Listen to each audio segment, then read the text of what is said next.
الله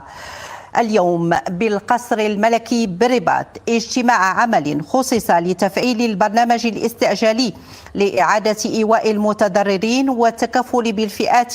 الأكثر تضررا من زلزال الحوز، والذي كان موضوع تعليمات ملكية خلال جلسة العمل التي ترأسها جلالة الملك يوم 9 من شتنبر 2023. ويأتي هذا الاجتماع امتدادا للتدابير التي أمر بها جلالته والهادفة إلى تعبئة كافة الوسائل بالسرعة والنجاعة